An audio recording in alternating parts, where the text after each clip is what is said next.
Paskah ini ya cuma begitu aja kalau kita tidak memahami Jumat Agung dan perjalanan Yesus menuju Jumat Agung itu.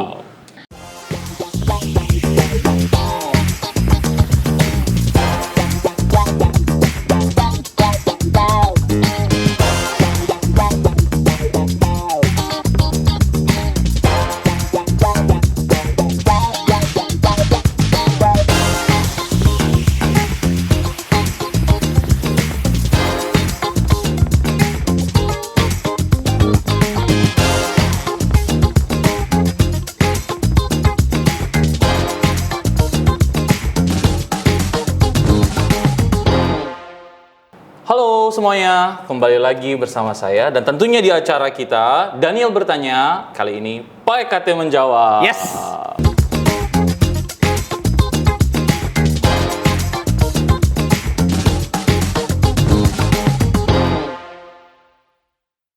Gimana nih Pak EKT? Apanya? Kabarnya baik nggak? Oh, baik banget. Luar biasa ya? Luar biasa sekali. Anyway, sudah ready to answer all the questions? Of course, I'm ready. Wow, nice. Nah, tapi kira-kira hari ini kita akan bahas apa ya? Apa sih ini sekarang? Ini saya juga bingung.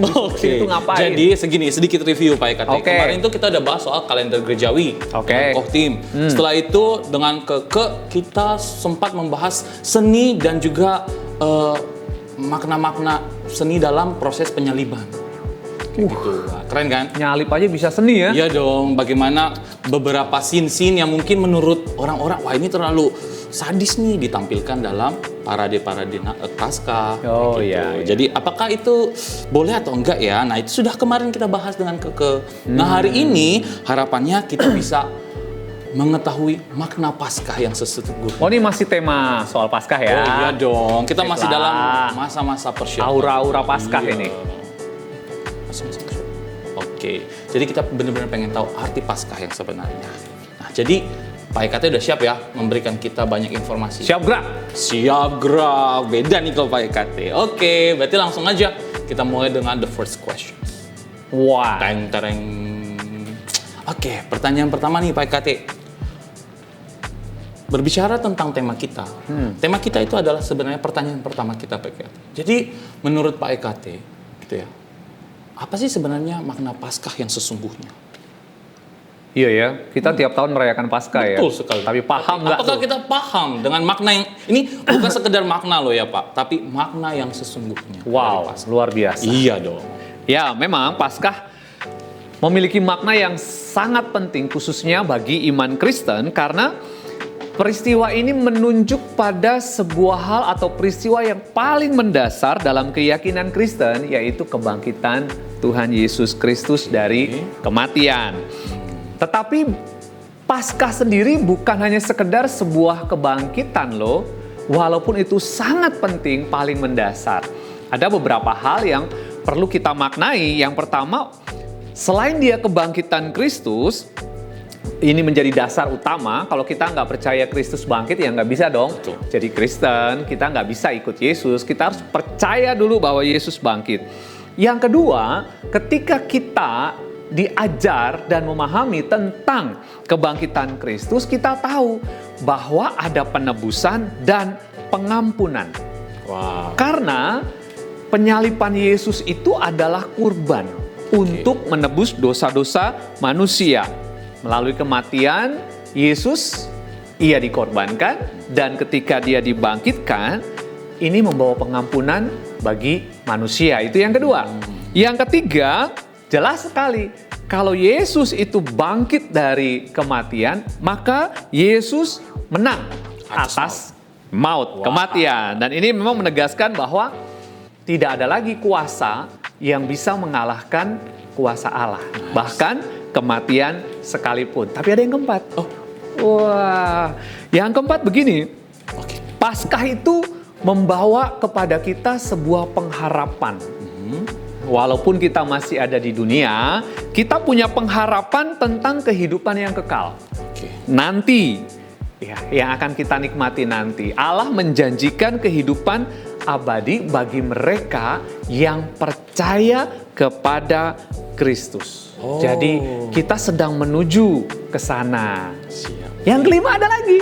Wah, banyak Makanya banget Paskah itu nggak sembarangan. Oke. Kalau kita menuju kehidupan yang kekal itu, maka yang kelima, ini menjadi panggilan untuk hidup baru dong. Nice. Kan ke sana kita menujunya ya. Bukan lagi di sini ya fokusnya. Bukan di sini lagi, kita sedang menuju ke sana. Kita harus meninggalkan kehidupan yang lama karena kita sudah diselamatkan. Ditebus. Jadi harus ada perubahan. Nice. Poin yang Kira-kira keenam. begitu. Oh, 5 aja. 5 aja. Sesuai Oke. Pancasila. Oh, wah, iya juga ya. Oke, jadi penting banget ya. Di Ya. mana itu semua adalah karya Tuhan, bukti bahwa dia bangkit, dia menang atas maut, lalu juga menjadi suatu titik perubahan umat untuk menjadi hidup yang baru yang nantinya menuju ke kehidupan Kehidupan yang kekal. baru. Ya, kehidupan yang kekal. Nice. Terima kasih nih Pak Kate. Jadi harapannya kita juga bisa memahami Paskah dari cara pandang yang baru. Mungkin konsep Pancasila dalam Paskah. Oh, enggak. Oke, Pak Kate, pertanyaan berikutnya. Nah, Ya. jujur ya, saya sendiri baru tahu ternyata ada 5 makna yang sangat penting itu. Sehingga mungkin karena saya nggak paham sebelumnya, ada beberapa hal yang mungkin saya salah mengerti, hal-hal yang saya anggap keliru, sehingga akhirnya saya atau mungkin beberapa anggota jemaat bisa saja salah dalam memaknai Paskah. Nah, kira-kira supaya kita menjadi jeli ya, dan kita bisa mengetahui, oh yang ini kita harus hindari, yang ini kita nggak boleh lakukan. Nah, boleh nggak nih Pak Kate mungkin share bareng kita di sini, apa saja hal-hal atau mungkin tantangan-tantangan atau salah pikir atau kekeliruan yang mungkin muncul gitu ya, yang mungkin muncul di dalam pemikiran jemaat sehingga akhirnya kita tuh melewatkan begitu saja makna Paskah ini tanpa bisa memiliki sesuatu pengertian yang lebih mendalam. Nah, kira-kira salah-salah apa aja sih yang sering kali muncul? Iya. Oke. Dari dulu sampai sekarang, Dari dulu? Waduh. dari Berarti udah dulu lama sampai nih. sekarang, di dunia kita ini selalu ada ajaran atau aliran yang memang meragukan tentang Tuhan Yesus. Oke. Kalau ajaran-ajaran ini menawarkan sesuatu yang menyenangkan, kadang-kadang kita dengan mudah, ya, dengan mudah ikut. Lalu tanpa sadar kita menolak pengajaran-pengajaran Yesus. Salah satunya misalnya ada aliran-aliran yang mengatakan bahwa Yesus itu tidak pernah bangkit. Yesus itu bukan Tuhan. Oh, Jadi oke. aliran-aliran semacam ini berkembang terus di dunia ini termasuk di Indonesia. Kalau kita tidak waspada, kita bisa katut, ikut. Ya, Tanpa sadar atau dengan sadar nih? Dua-duanya. Waduh. Karena bisa diajak, bisa ikut yang acara kebersamaan dulu, lalu udah terikat dengan kebersamaan Konsep-konsep. mereka, konsep-konsepnya masuk. Kedua, tantangan yang ada zaman sekarang itu melalui dunia digital. Sosmed? Termasuk sosmed di dalamnya. Karena begitu terbuka, kita mau klik apa aja, rasanya kok seru nih, kok enak. Tanpa sadar, kalau kita tidak pegang, tidak memegang sesuatu yang benar, kita akan mudah keliru. Memaknai Paskah misalnya. Paskah itu apa sih, wong cuma perayaan biasa aja, nggak perlu. Ya. Ajaran-ajaran di media sosial, dunia digital itu sangat terbuka yang bisa membuat kita teralihkan Betul. untuk tidak lagi konsentrasi ataupun mengarahkan pandangan kepada Kristus. Jadi memang kita perlu memahami bahwa kehidupan iman itu kan bukan hanya untuk diri sendiri. Ritual-ritual di gereja sebenarnya mengingatkan kita tentang pertumbuhan iman yang kita perlukan. Termasuk di dalam kegiatan kita sehari-hari. Ada orang-orang yang sangat sibuk luar biasa sehingga untuk menikmati ritual ibadah, apalagi Paskah itu kan kadang-kadang dianggap kelas 2 dibandingkan Natal.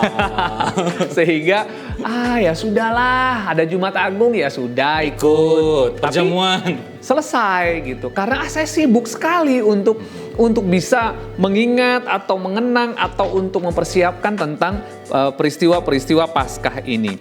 Jadi supaya kita tidak keliru memaknai ini, maka kita harus punya kesadaran bahwa Paskah itu adalah kemenangan rohani kita.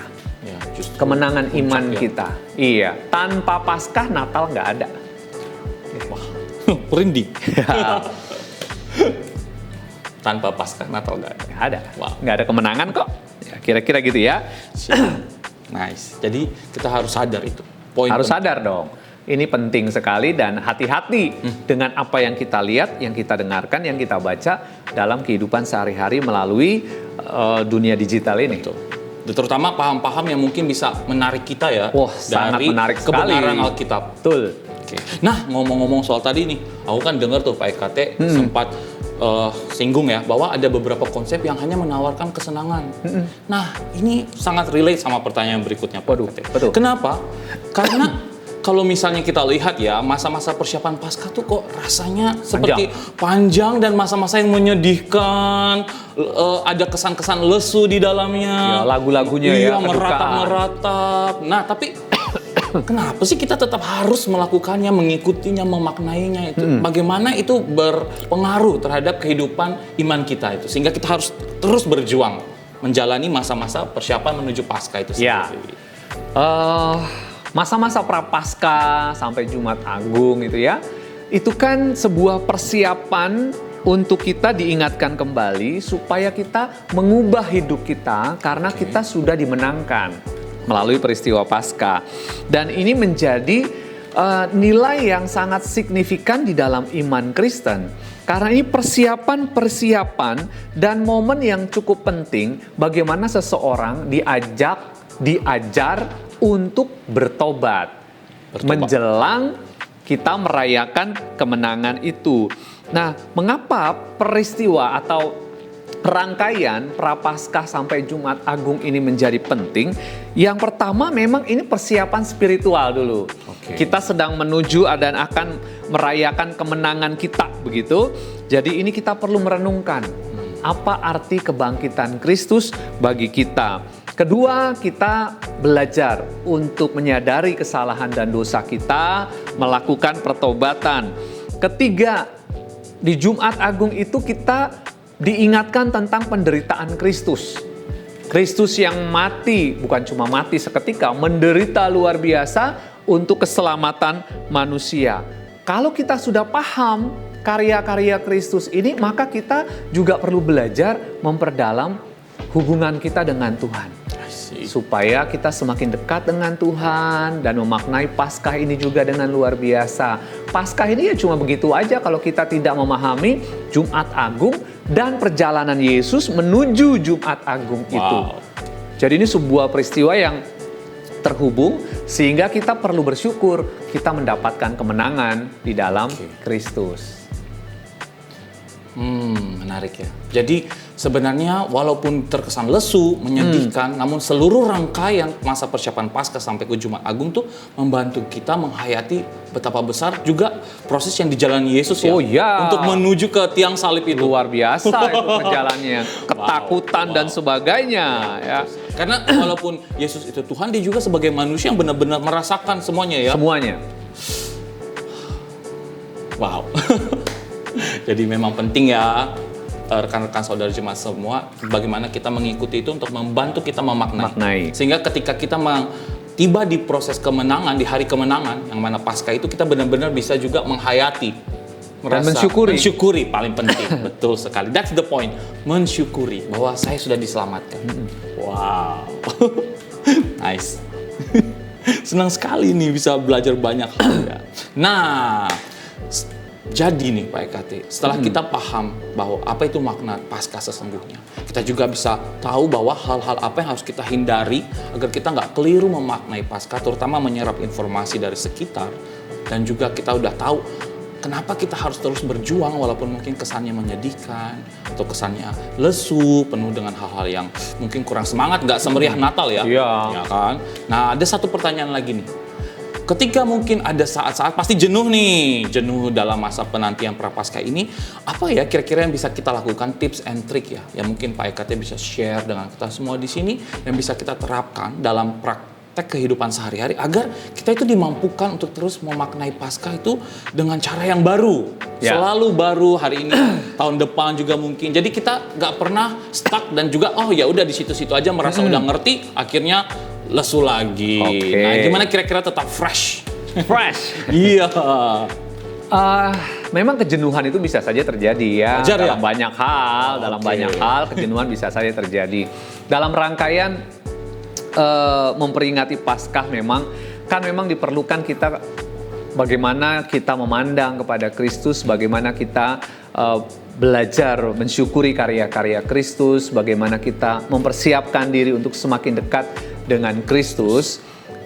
Kita bisa membuat sebuah suasana yang berbeda. Misalnya yang pertama, kita mungkin bisa mencoba memperdalam kehidupan spiritual, misalnya retreat pribadi.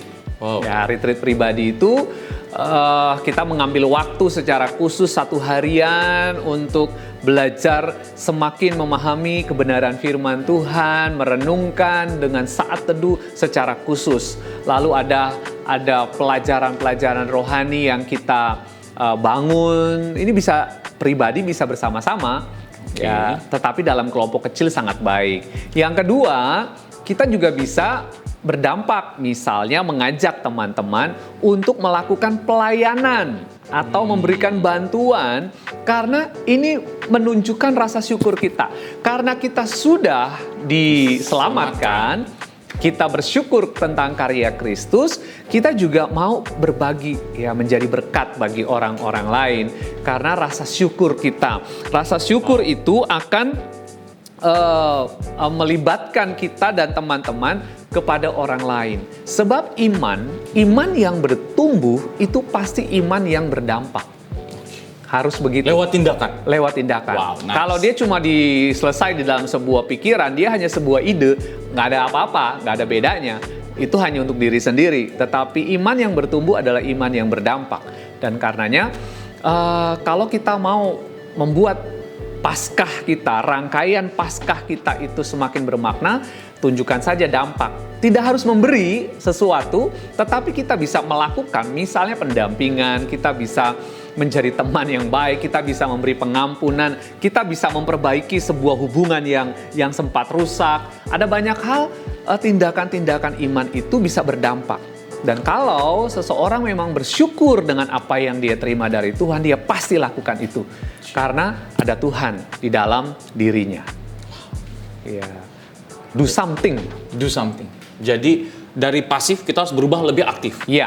Wow. Dan justru dalam tindakan kita itulah ada nuansa baru yang kita dapatkan dan juga Iya. iman kita menjadi lebih bertumbuh. Nggak cuma sekedar ibadah sekarang. Oke. Mulai nanti pendalaman secara pribadi, lalu mulai melakukan sebuah perubahan di mana iman itu bisa berdampak. Seperti kalau itu apakah bisa dibilang kayak proyek-proyek iman gitu? Proyek-proyek iman. Wow. Itu punya tantangannya sendiri nanti. Oke, walaupun mungkin skalanya masih pribadi ya. Oh iya, skala kecil lah, ajak teman-teman deket. Oh, oke. Wah. Yang pasti dia harus bertumbuh lewat tindakan. Iya. Dan disitulah kita bisa memaknai semakin baru. Iya, kan ada di dalam Alkitab. Oh, di mana Iman itu? tanpa perbuatan Pada hakikatnya adalah mati. Ya juga. Nah, Pak EKT, makasih nih udah banyak sekali memberikan insight-insight baru tentang bagaimana kita memaknai atau memahami makna Paskah yang sesungguhnya. Nah, sebelum kita mengakhiri nih sesi kita di saat ini, kira-kira ada nggak ya pesan, jadi closing statement dari Pak EKT yang bisa meyakinkan, meneguhkan setiap orang yang menonton kita, sesi kita di hari ini agar benar-benar merasa diberkati. Nah, silahkan nih Pak EKT. Oke, jadi Paskah itu adalah kebutuhan kita. Kebutuhan ya? Kebutuhan kita. Wow. Sebab dalam peristiwa Paskah kita dimenangkan. Tanpa Paskah kita nggak punya keselamatan, nggak punya pengharapan apapun tentang keselamatan. Jadi yang pertama bersyukurlah karena Kristus mau melakukan itu. Yang kedua, ketika kita merayakan Paskah, kita perlu komitmen untuk mengubah diri kita ini menjadi lebih baik lagi, sehingga kita terus bertumbuh dalam kualitas iman yang baik. Dan yang ketiga, ketika iman bertumbuh sekali lagi, harus berdampak, harus melakukan sesuatu. Dan ini tidak harus muluk-muluk, kita bisa mulai dari sesuatu yang sangat sederhana, tetapi kita harus memulai dari sesuatu di mana iman itu bertumbuh dan iman berkembang, dirasakan oleh orang-orang di sekitar kita.